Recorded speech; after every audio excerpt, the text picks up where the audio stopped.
High বন্ধুগুলা, তোমরাগুলো কি রকম আসছেন? আমি আজকে আসছি গাছ কাটতে। দেখি এই দাদাটা গাছ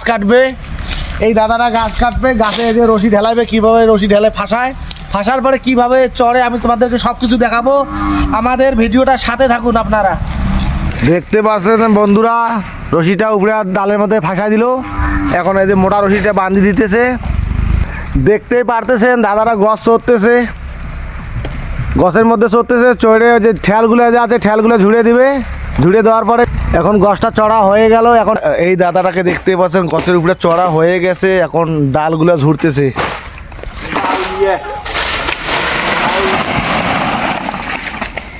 দাদা ভাইয়ের ঘর দেখতে পারতেছেন ডালগুলো ঝোড়া হয়ে গেছে। রশিটা ধরে ধরে নামতেছে।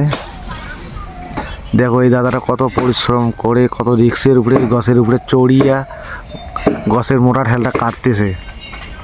মোটা ঠেলটা আর অল্পটুক আছে, অল্পটুক হলে কাটা হয়ে যাবে।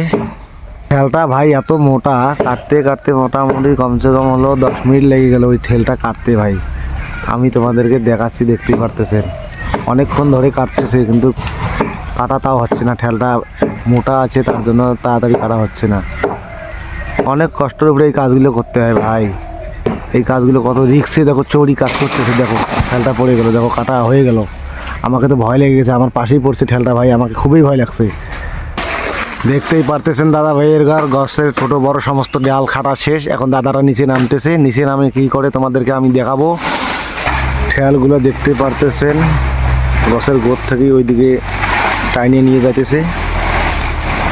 এই যে সাজান ভাইও আরেকটা ঠেল নিয়ে টানতেছে এইদিকে। দেখতেই পারতেছেন দাদারা মেশিন নিয়ে আসতেছে। তোমরা আমার ভিডিওটার সাথে থাকুন। মেশিনটা স্টার্ট দিতেছে, স্টার্ট নিতেছে না। দেখতেই পারতেছেন মেশিনটা স্টার্ট হয়ে গেল। এখন গছটা কাটবে।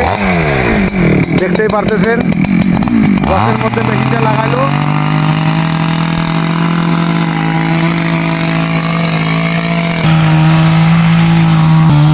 গাছটা আমরা এইদিকে ফেলাবো।